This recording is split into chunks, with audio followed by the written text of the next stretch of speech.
Called a German pancake, or Dutch baby is the other term used for this. Let me taste it.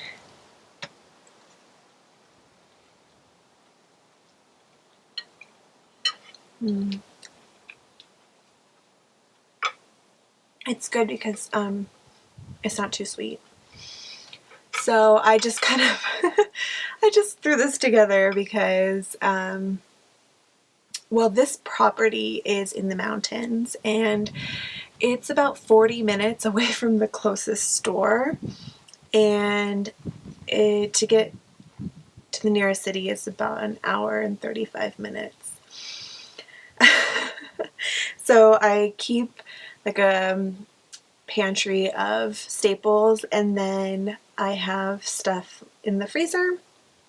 And a lot of times if I'm going to just come into town, a lot of times, like I've been here a lot of times, but I usually make a habit of stopping in the nearest town to pick up like eggs and like fresh fruits and vegetables. But in this case we had pears growing on the tree, so it looks like I got to them just in time.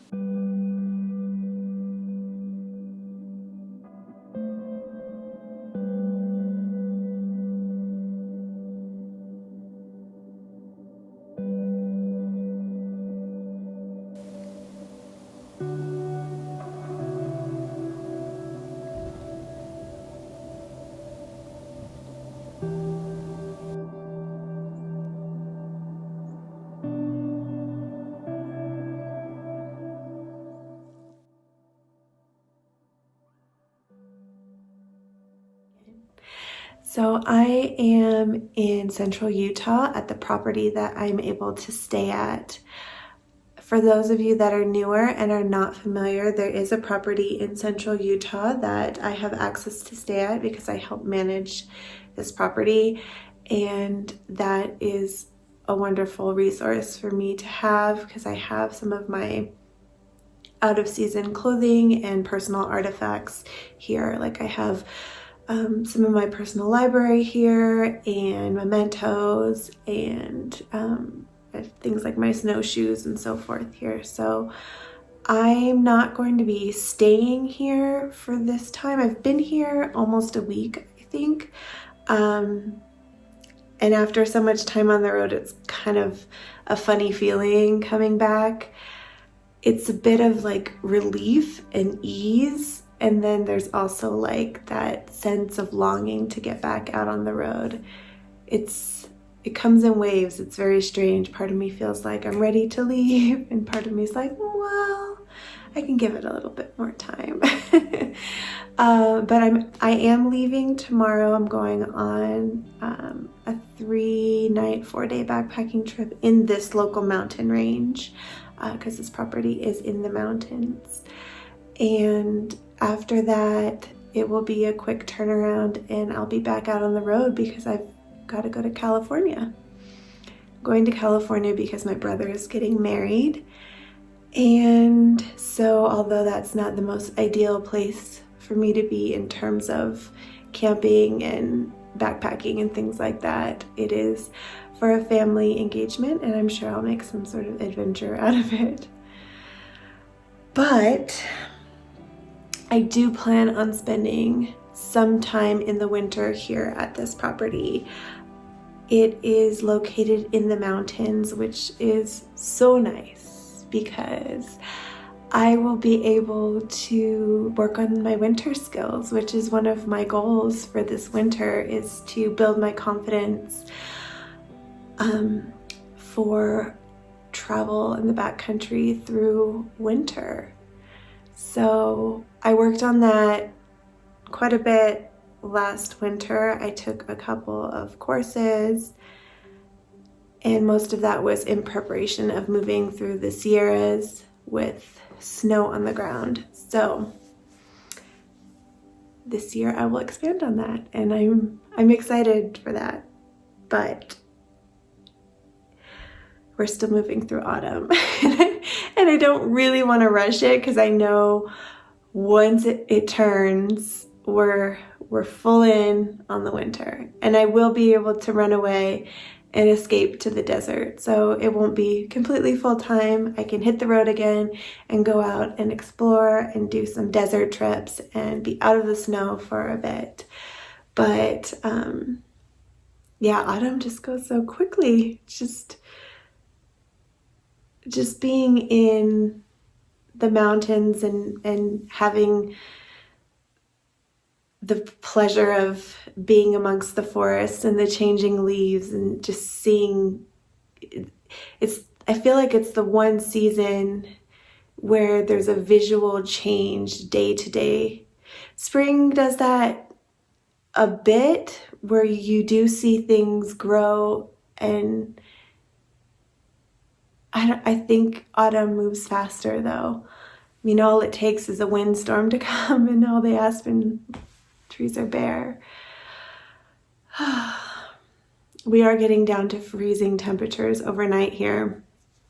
So that means this backpacking trip I'm going on will be very cold, but I have the appropriate gear. That's the thing, is like, once you have experience and you know what you need and you have the right gear, shoulder seasons don't have to stop you.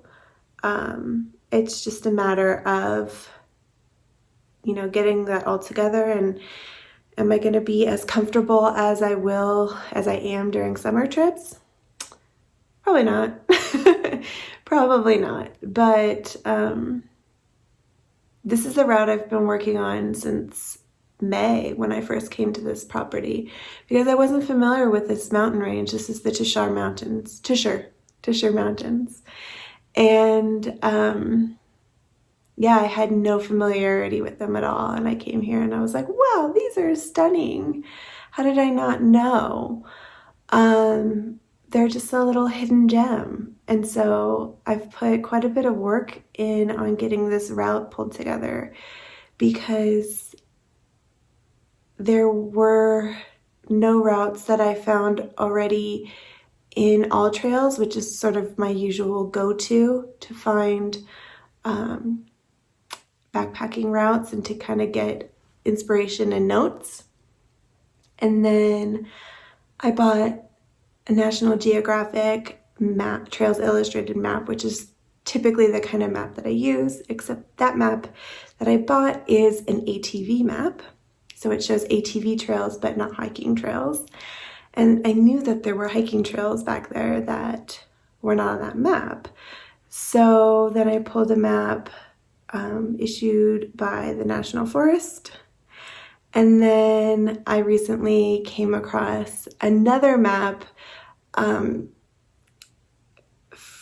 It's actually like a hiking trail map that I actually went out and did a little volunteer work for the Forest Service, and we helped install a hiking trail map box to put that map in. And I looked at it and I was like, this is it, like pretty much exactly what I needed. I did have to add some information. So I worked from 3 different maps and built a composite. And then from that composite, I went into All Trails and drew my route I created my own map through AllTrails Pro, which has been an excellent resource. So now when I'm actually out there on the trail, I'll be able to have that map on the app on my phone and be able to cross-reference my GPS location very easily. And since I travel alone, it's always very nice for me to have that, not only when I'm out there traveling, so that I have kind of like something to cross-reference, since there's nobody else that I can like help catch my mistakes, or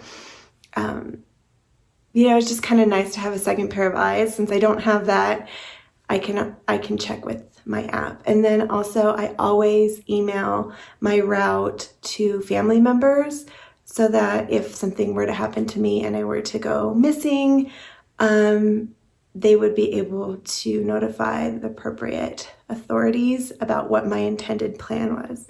I also have and use my Garmin InReach Mini, and I check in with them regularly. I get a lot of questions about that. I do use that satellite communication device, which is a two-way satellite communication device. So I'm able to check in with them regularly and just update on what my route is. I'll usually do that at camp in the evening, or sometimes if I'm headed into like kind of a sketchy location, I'll do that. Or what's really nice is that it's not just sending one automated message, but I can customize a message. So if I decide to change my plan, which happens, I can notify them of what the new plan is, so that, again, if something were to happen to me, they would have the most updated information to go off of my last known location and last intentions.